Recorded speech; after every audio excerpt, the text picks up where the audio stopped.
maaasahan, ang kabalikat ng bayan. Handog sa miyembro, serbisyo magkabago. Express. Ayan, thank you so much, Sir Mark. Okay, regarding po dito. So let me just share my screen po. Ayan. Share natin yung screen.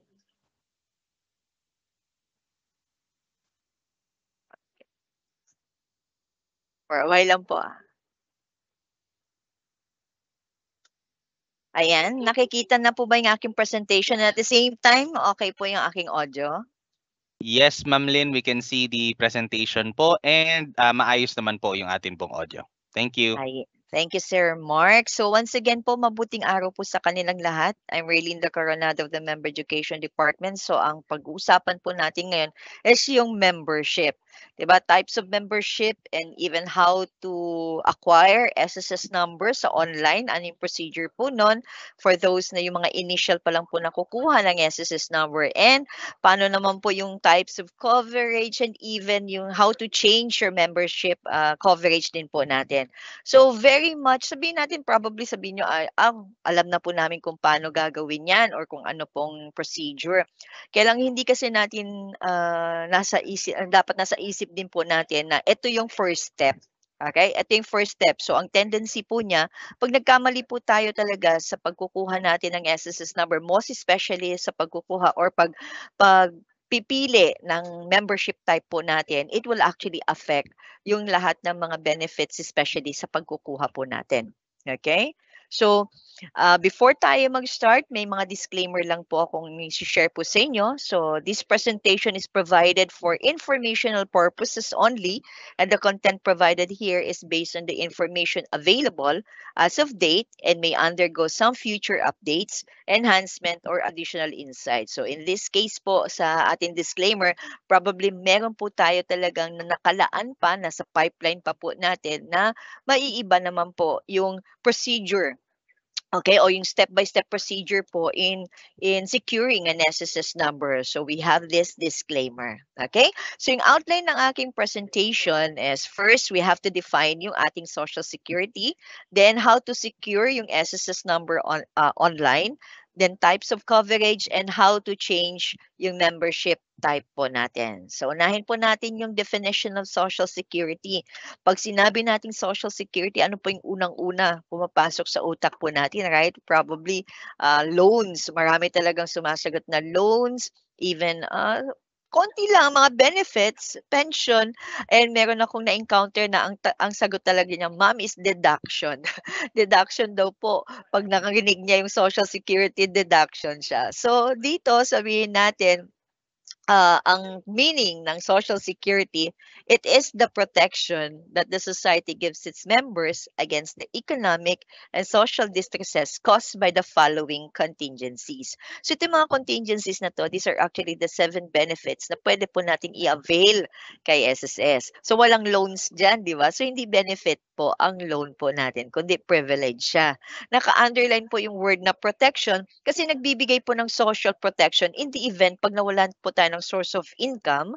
Okay, nandyan po si SSS provided na meron po tayong mga qualifying condition or we meet the qualifying conditions or even the qualifying contributions para ma-avail po natin itong mga benefit na to. Okay? Deduction. Yes, sa ngayon, sabihin natin may deduction yan. But in the long run, you'll be able to appreciate po na itong deduction na to is for our future needs. Okay? For our future needs na in the event na hindi na natin kayang magtrabaho, meron tayong aasahan na benefit under kay SSS. Okay? So now, how to secure yung SSS number po natin? Ito yung mga sa initial, yung first time. Before kasi pupunta tayo sa branch ng SSS just to secure yung ating SSS number.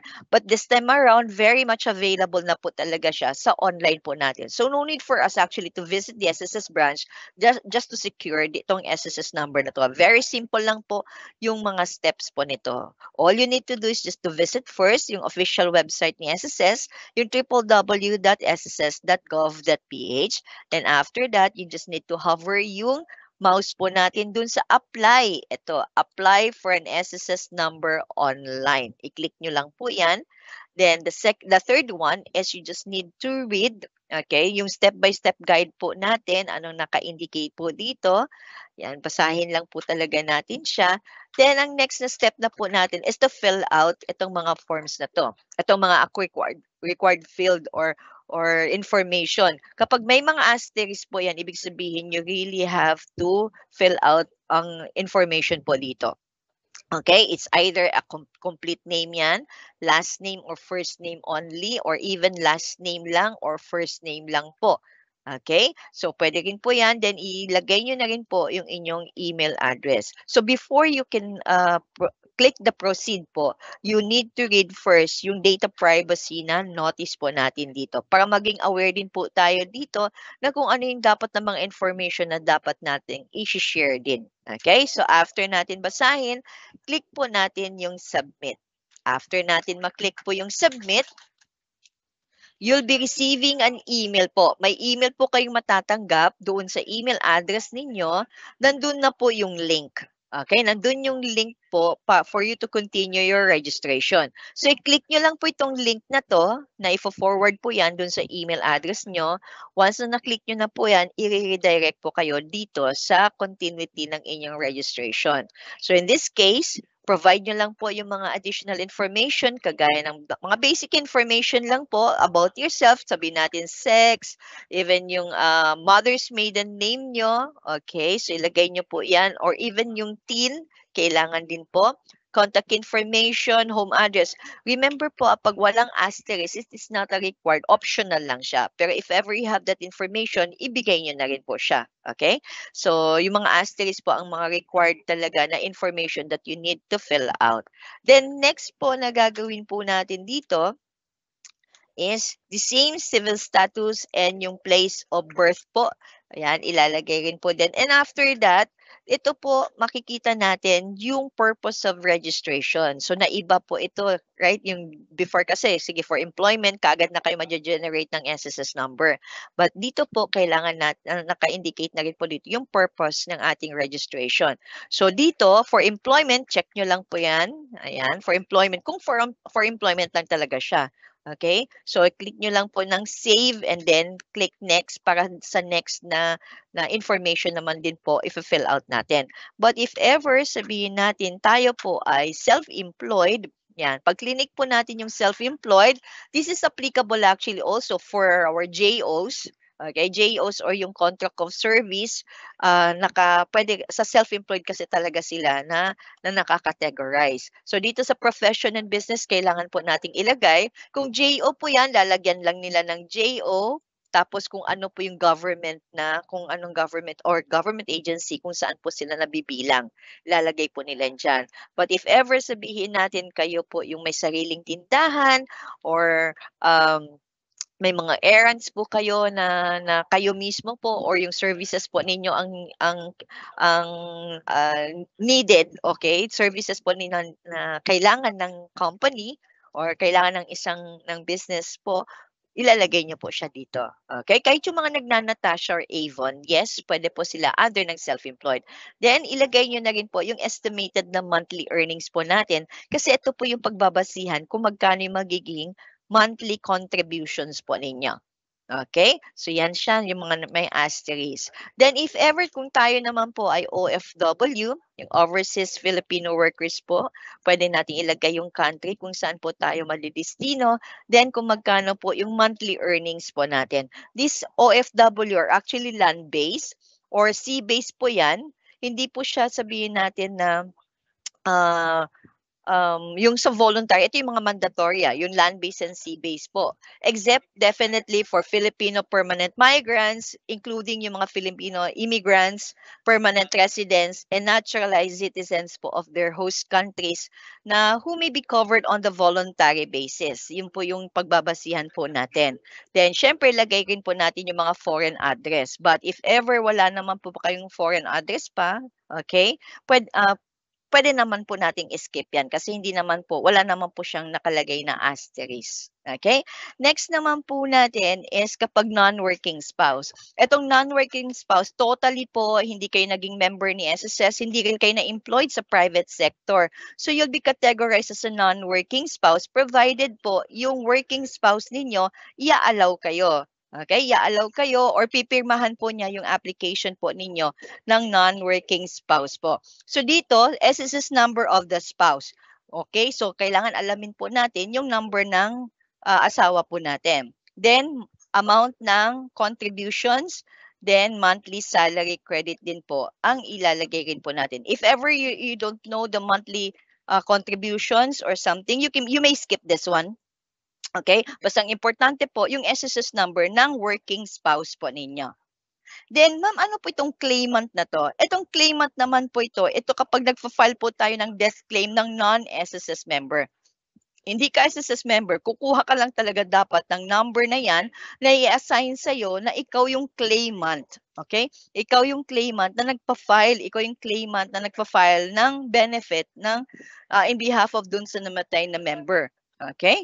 So, ayan po. This is to certify that I am the claimant, beneficiary, or guardian of the member beneficiary. And ang purpose ng application nyo para dun sa issuance ng SSS number is for the filing of the benefit claim. Okay? Wala pa rin po kayong previously na inissued na SSS number. So, very much required na po ito. Then, ito naman pong foreign, okay, yung sa mga survivor, pensioner, guardian din po, yan din, the same din po yan siya na you need to encode yung SSS number ng deceased member or retired or disability member po. So, ilalagay for the sake na rin po yan sa pagkiklaim din po natin ng benefit po. Then, disbursement account number. So, itong disbursement account number na to ng claimant. Okay, ng claimant. Kasi doon na po i-proceed, doon na po i-credit. Okay, doon na po i-credit yung kanyang proceeds, okay, ng claim niya. Then if you want to receive that pension through check, so i-check niyo po ito. Then if you're in for a foreign address, okay, so nasa ibang bansa po kayo, pwede rin po yan siya. Lalagay po natin yan. Ayan, ito, mga information na kailangan po natin ilalagay. Okay? So, after that po, syempre, i-click na po natin ng save and next po tayo niyan kasi na-fill out na rin po natin yung information na naka-indicate po dito. Okay? So, next naman po, ayan, meron tayo. I-fill out nyo lang po itong mga additional information, most especially for your beneficiaries. So, children, or beneficiaries other than the parents, spouse, or children. So, pwede nating ilagay. Now, kung gusto nyo po, kasi isa lang ang nakalagay dito, right? So, pwede naman po ninyong i-click yung add now. Okay? Para madagdagan po. Kung sabihin natin 4 or 5 po yung mga anak po nila, pwede nyo pong ilagay dyan. Then, beneficiaries, ganun din po siya. Click lang po natin ng save and next. Then, almost at the end na tayo kasi ilang percent na po yung natapos po natin pagdating sa registration. So dito sa slide po natin, sa next slide natin is preferred user ID. So you need to maglalagay po tayo ng preferred user ID po natin. Ayan, para dun sa registration po natin sa my.sss account natin. Then, yung preferred user ID natin, you're only allowed 8 to 20 characters po. Then, alphanumeric yan siya. So, walang special character po. So, alphanumeric, that is, it consists of letters and numbers. Then, syempre, required din po, naka-asterisk po yung height. Convert nyo na po yan. I-google nyo po kung ano yung conversion ng height ninyo. Kung 5 feet po ba kayo, equivalent to centimeters, cm po siya. Or kung yung weight po natin, alam na natin sa pounds, kailangan natin convert sa kilograms po. Kasi naka-asterisk po siya. Then, optional lang din po if you want to also apply na rin po sa ating UMID Pay Card. Okay? So, optional lang po yan siya. Kung ayaw pa po natin na mag-apply po niyan, disregard nyo lang po siya. Then, pwede na po natin i-click yung next po natin. Ayan. I-review lang po natin lahat ng information na naka-indicate po dito. Kung tama po lahat yan. Okay? So, talagang kapag may mali po yan, kailangan click natin yung previews. Okay? Click natin yung previews para ma-review po natin siya. Okay? Pero if ever na-clinic na po natin yung generate SSS number, magpo-prompt po yung message na to na once submitted, you can no longer go back and update your information. So are you sure that all information are true and correct? So make sure po na lahat ng information na ka-indicate dito is tama po siya. Most especially yung pangalan po ninyo. Basta based on your birth certificate po yan siya. Okay? So, pag sabihin natin, okay, tama naman po lahat, click na po natin yung yes. Then, ang next step na po natin is for us to upload na po. Okay? Upload na po natin yung required documents po natin. So, kagaya nito, birth certificate.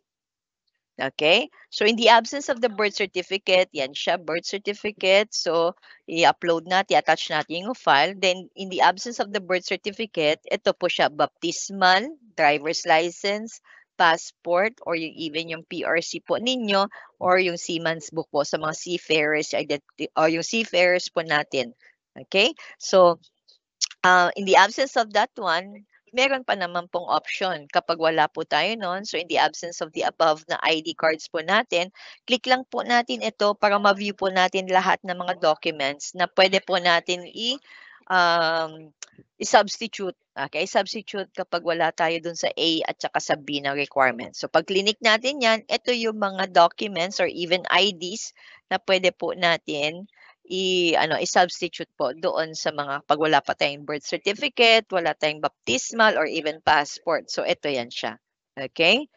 So, any two of the following po yan. Any two. So, yan po i-upload natin. So, after na po natin ma-click at na-upload na po natin, ito po yung message na ma-review po natin. Do you want to proceed without submitting? Itong message na na-receive po natin dito, if ever hindi po available yung documents. Okay, ma'am, wala sa akin yung birth certificate. But kailangan kasi talaga na maka-generate na ako ng SSS number kasi isasubmit ko na po, prerequisite na requirement po yan sa employment ko or something ganon. So, kailangan ko na pong isubmit. Kailangan na po ngayon na may SSS number na ako. Kaya lang wala akong birth certificate, wala ako dun sa mga dokumentong naka-indicate po dito. So, paano po yan, ma'am? Hindi po ba ako makaka-proceed sa registration ko? Okay? Pwede pa rin po kayo ma-issuehan ng SSS number without these documents. Okay? So, yan yun. Do you want to proceed without submitting the documentary requirements? So, click nyo lang po yung proceed na yan. Okay? Pag clinic nyo po yung proceed na yan, ayan, pag clinic na po natin, so mai-issuehan na po tayo ng SSS number. Ito ning information. So, congratulations, you have successfully applied for an SSS number. Your registration information are the following. So, ibibigay na po sa inyo kung ano yung naka-indicate po dito. Now, may mga reminders lang po naka-indicate po dito that you need to also print the transaction number at transaction number slip. Okay, ito yung transaction number slip. Kailangan po natin i-print po yan. Okay, then i-present rin po natin yan sa SSS branch na malapit po sa atin. Then, pag-set na rin po tayo ng appointment po sa pinakamalapit na SSS branch and then submit po natin or dalhin po natin itong mga documents na to. Okay? So, meron na kayong SSS number niyan, pero definitely nakatag pa rin po yung inyong coverage or membership ninyo as temporary po siya. Pero yung SSS number na yan, kahit temporary yung coverage ninyo or membership ninyo, pwede na pong gamitin yung SSS number na yan para ma-cover na po kayo ng inyong company or ng employer po ninyo.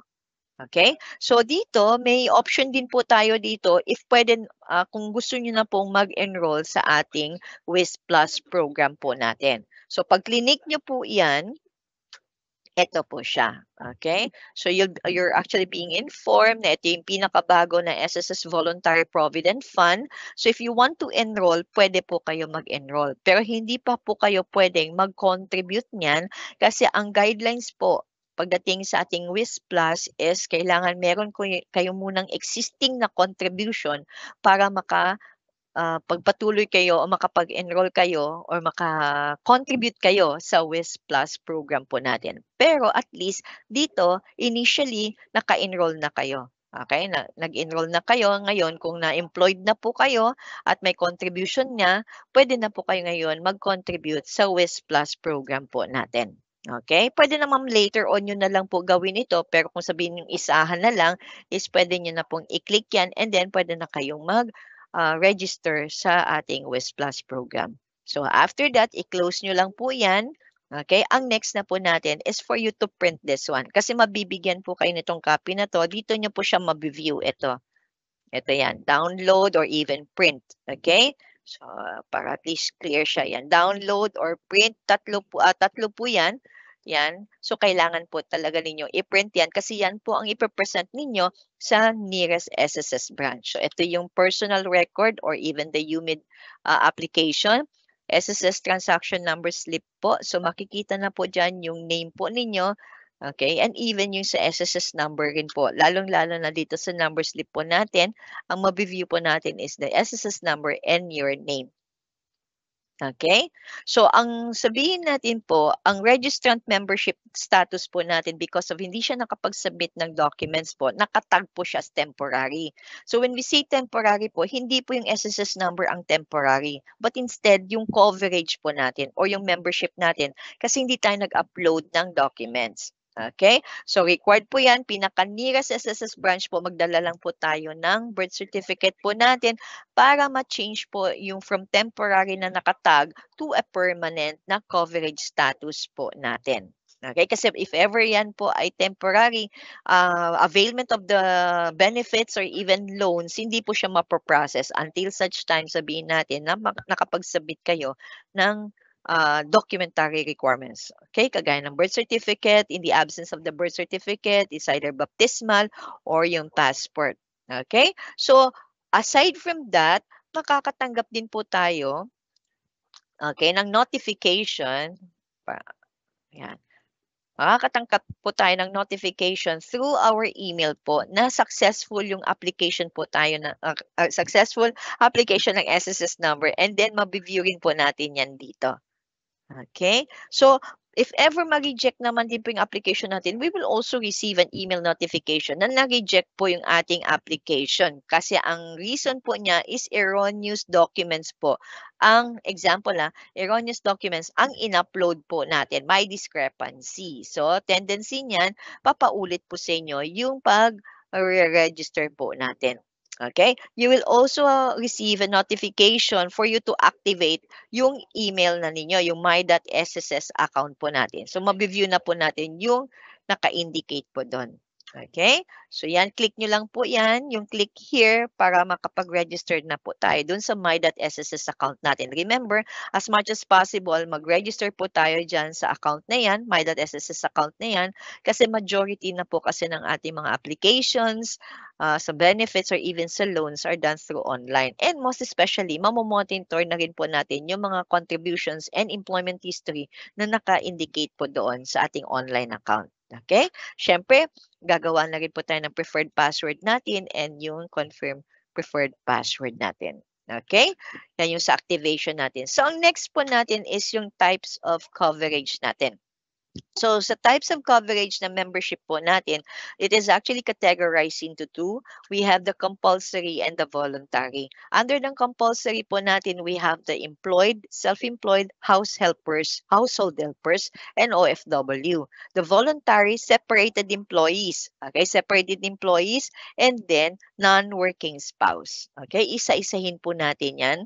So, under the compulsory, so we have the employed, self-employed, household helpers, and OFW. Sino-sino po ba yung kinoconsider po natin na employed or employee? So under RA number 11199 or the Social Security Act of 2018, ang meaning po ng employee is any person who performs, performs services for an employee, for an employer in which either or both mental and physical efforts are used, receives compensations for such services, and there is an employer and employee relationship. So how are we going to determine kung meron bang employer and employee relationship?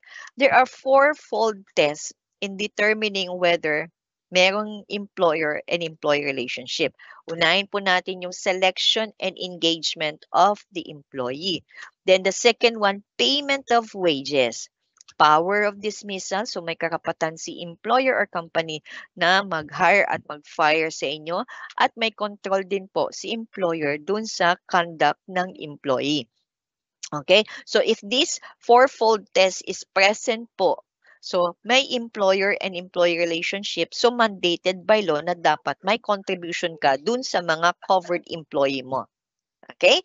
Next naman is our kasambahay. So under the RA number 10361 or the Domestic Workers Act, ang ibig sabihin po ng ating domestic worker kasambahay, it actually refers to any person engaged in domestic work within an employment relationship, such as but not limited to the following: general house helper, nursemaid or yaya, cook, gardener, or laundry person. Okay, but shall exclude any person who performs domestic work only occasionally or sporadically and not on an occasional basis. So, ibig sabihin talagang totally empleyado nyo po siya all throughout. So, you will actually treat our kasambahay as employee po. So, under pa rin po ito ng compulsory. Okay, so ibig sabihin mandated by law na dapat may contribution po tayo pag meron po tayong kasambahay. Okay, so next natin we have our OFW or the overseas Filipino worker. So ito yung mga Filipino recruited by the foreign-based employer for employment abroad, has a source of income in a foreign country, or is a permanent resident of the foreign country. So ito yung mga yung mga OFW natin na land-based or sea-based, syempre except definitely dun na-mention ko earlier, dun sa mga immigrants, permanent residents o yung mga naturalized na citizens dun sa host country na yon na pwede silang i-cover under the voluntary. Okay, here comes our self-employed. Sa mga self-employed naman po, no employer other than themselves. So, ibig sabihin sila yung boss. Okay, sila yung boss, hindi sila tauhan. Right? So, sila yung boss, and then the income is not derived from employment. So, yung sariling services nila, sikap nila, and then talents po nila, yun yung nagpapa-differentiate sa kanila sa employed. So, self-employed po yan siya. Then, ito yung mga self-employed natin. So, we have yung mga self-employed ng professionals po natin. So, doctors po, lawyers even, partners and single proprietors of the businesses. So, sila yung may mga sarili mga businesses po. Actors and actresses. Actually, yung mga child actors po natin and actresses, they're already covered under the SSS. Yung mga child actor, mga bata na umaarte or something, meron na rin po yan silang SSS po. Okay, directors, scriptwriters, and even the news correspondents, professional athletes po, farmers and fishermen, and other informal sector workers natin. Yung mga informal sectors po natin, yan yung sabihin natin na may mga co-op, right? Yung mga as association or member ng mga co-op, pwede po yan sila under ng self-employed. Okay, yun yung mga compulsory coverage po natin na. Then here comes our voluntary. Sa voluntary naman po, separated employees and non-working spouse. Sino to mga separated employees na to? These are the employees po na who no longer or hindi na connected or hindi na konektado sa company or no longer working sa company. And then they may actually continue their contributions as voluntary or self-employed. Okay? Para ma-qualify din po sila sa future benefits po na ino-offer ni SSS. Sa non-working spouse naman po natin, sila yung who devotes full-time in managing the household and family affairs. And then yung mga said na non-working spouse po natin must be, take note of this one, legally married. Must be legally married to a current employed or self-employed member and has not been a member of the SSS prior to registration as a non-working spouse. So contribution of the working spouse, actually, ang kinoconsider dyan, ang tinitingnan is the 50% of the working spouse last posted na monthly salary credit. Okay, but not lower than the minimum na MSC natin na 4,000. Yun yung pagbabasihan na magiging contribution ng ating non-working spouse. Okay, so yan yung types of coverage natin. Ang next natin is how to change membership type. Kasi marami rin po talagang nagtatanong, ma'am, hindi ba nag-update si SSS? Kasi currently, sa online account ko, naka-indicate pa rin po doon, covered employee. Hindi na ako konektado doon sa company na yon. So, how to change yung aking coverage doon sa online account ko? So, ito yung magiging procedure po niya. Okay? So, for mga separated employees po natin, okay, na gusto nilang ma-change yung kanilang coverage to voluntary or to OFW, ito yung gagawin po ninyo. So, online po tayo. So, log in po kayo sa www.sss.gov.ph. Then, click nyo po ngayon yung member. Okay? Under dun sa portals po natin. Then, pag nakapasok na po kayo dun sa online account ninyo, under the payment reference number, dito sa contributions po nito, click nyo po yung, or pipiliin nyo po yung generate PRN. Okay? Then after po ninyo na-click yung generate PRN, this is actually how you will update your membership status from covered employee to voluntary or OFW. Okay, so pipili lang po kayo dito sa membership type. Choose po ninyo voluntary or OFW. Then, syempre, lalagay nyo na po yung months, kung kailan po yung mga months na i-continue nyo yung contribution payment po ninyo. Then, after that, pag may total na yan, submit po ninyo yung request. Okay? Yan, once the contributions has been paid using the generated the PRN, your membership status po will automatically change to voluntary or FW. So, ito lang yung procedure niya. Pag nagpatuloy tayo ng contribution po natin, okay, once na nabayaran na po natin yung contribution na yon at na-post na po yung contribution, that is the only time that your coverage or membership will change from covered employee to voluntary. Okay? So, kung hindi po tayo nag-continue ng contribution po natin, definitely, hindi po mag-change yung coverage status po natin doon. Covered employee pa rin po ang makikita po doon. Okay? So, hopefully clear siya. Then, ito naman po yung sa ating self-employed, okay, and non-working spouse. So, wala tayo sa online. Kung titingnan nyo po dun sa ating PRN, yung generation of PRN, only OFW and voluntary po ang pwede natin gagawin para dun sa online change of our membership type. Pero pagdating sa self-employed, meron kang sakit. Sabihin natin, after you use nag-resign ka sa company mo. So, nag-ano ka ngayon, nag-online, okay? Nag-online selling ka, you built up a online business po. So, self-employed kayo nun. So, kailangan mo talaga dapat na i-register yun, right? So, nag-register po kayo niyan. So, kailangan self-employed. Wala tayo sa online yan. So, ang gagawin nyo po, you just need to fill out itong form na to na E4. Okay? Itong E4 na to, this is actually a member data change request form po natin. So, sa E4 po, fill out yan. Downloadable form na rin yan. Okay? Tapos, kung self-employed po, over-the-counter yan na. So, fill out nyo po yan. Ito yung gagawin po natin. I-fill out nyo po 2 copies ng ating E4. Okay? Then, click nyo po ngayon yung checkmark, change of membership type from, sabihin natin, employed to self-employed. Okay? Voluntary kayo before, tapos mag-self-employed kayo kasi meron na kayo ngayon online selling na business po nila. Or itong prior registrant na to, ang ibig sabihin po niyan, kumuha ka lang ng SSS number pero hindi ka nagpatuloy ng contribution mo. Hindi ka naman po na-employed. So, totally walang contribution yan. So, prior registrant ka lang kasi kumuha ka lang ng SSS number. So, ang next na gagawin nyo kasi meron ka naman pong, ma'am, may tindahan na po ako, something like that. So, mag-i-E4 ka pa rin po. Same SSS number ang gagamitin nyo. Mag-i-E4 ka, so click nyo lang po itong prior registrant to self-employed. Okay?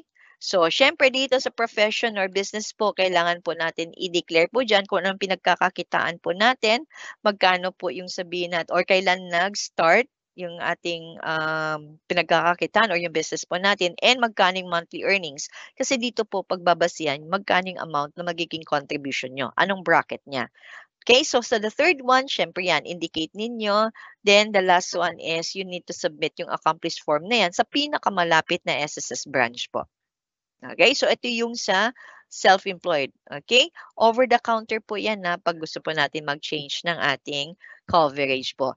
Then, kung sa non-working spouse naman po natin, over-the-counter pa rin po yung sa non-working spouse. So, dito, the same pa rin po, E4.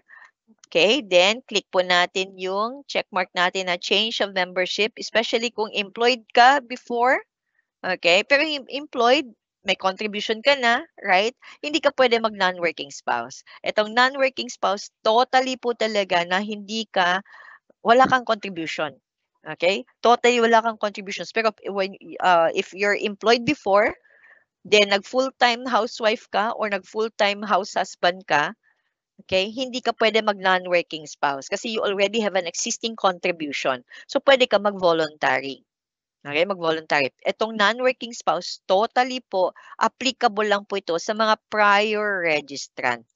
Okay? Prior registrant. Ibig sabihin, kumuha ka ng SSS number, walang contribution. So, may existing ka ng SSS number na yan, then talagang full-time housewife ka or house husband. So, gusto ko naman pong i-cover ng spouse mo. So, yun. Prior registrant, and then click nyo po yung change of membership type. Then, click nyo po ito, piliin po natin yung non-working spouse.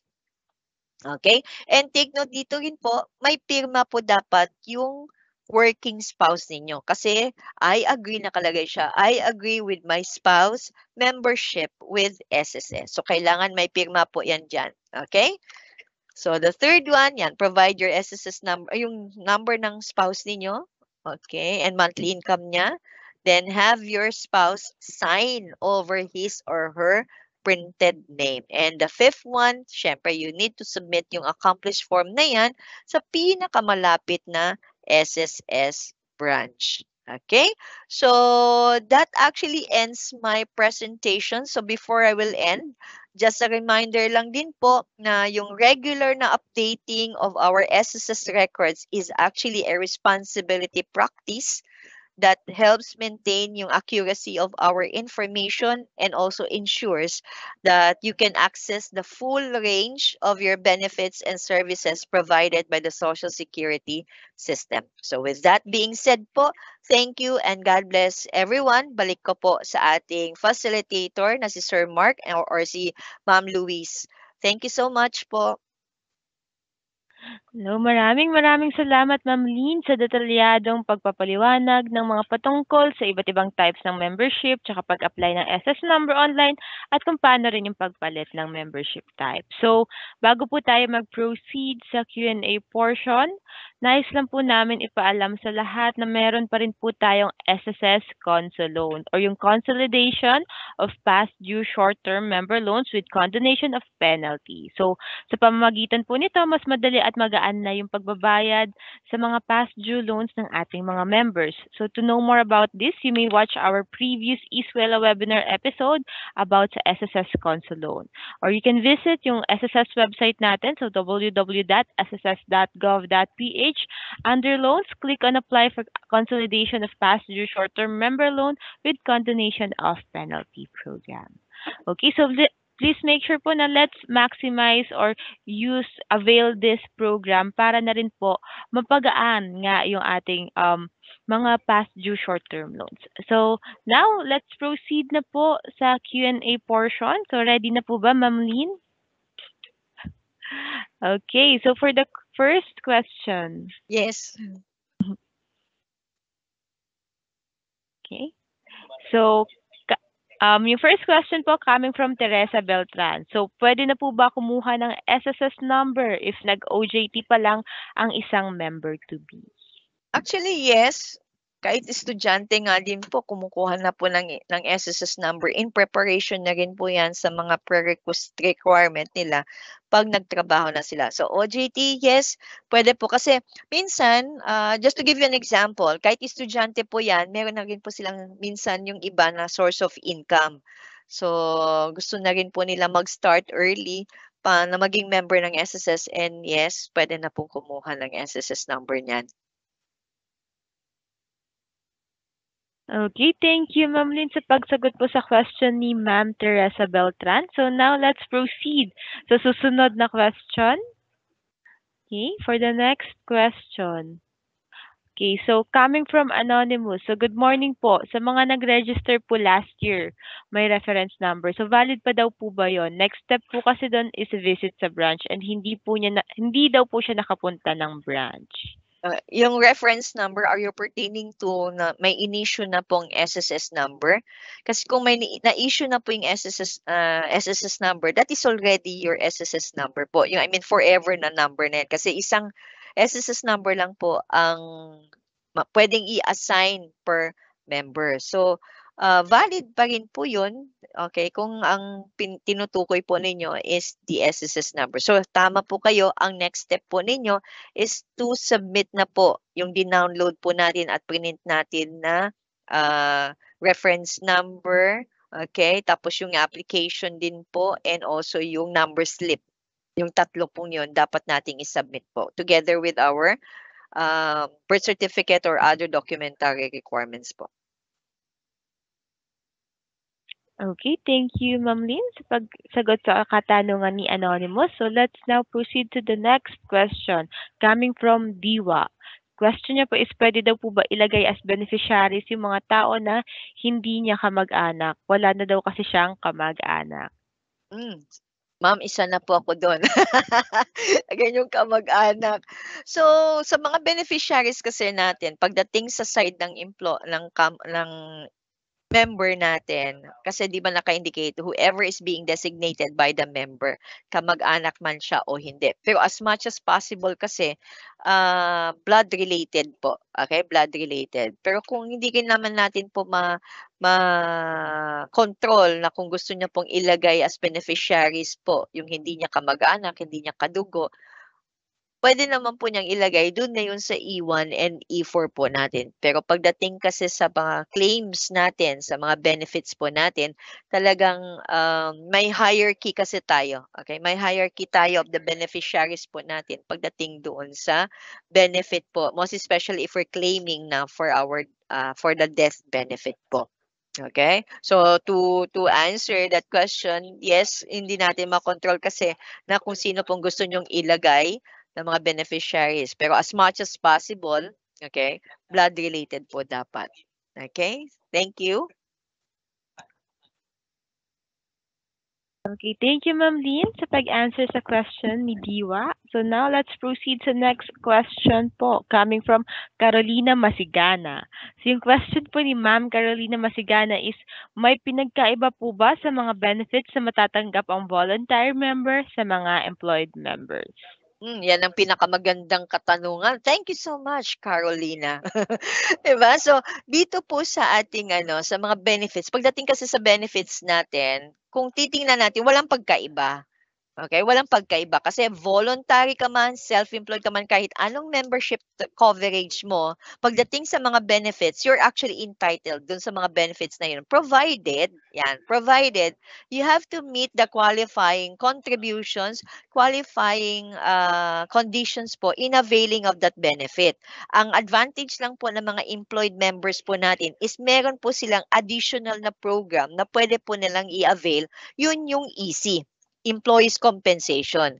So, ang employed lang po ang meron niyan at saka self-employed, yung easy. So, double recovery program yan, double compensation po yan kapag ang nangyari sa kanila, nagkasakit sila or na-injured po sila because of the nature of their work, so pwede silang mag-file ng SSS and EC. Unlike kay voluntary po, walang EC ang voluntary.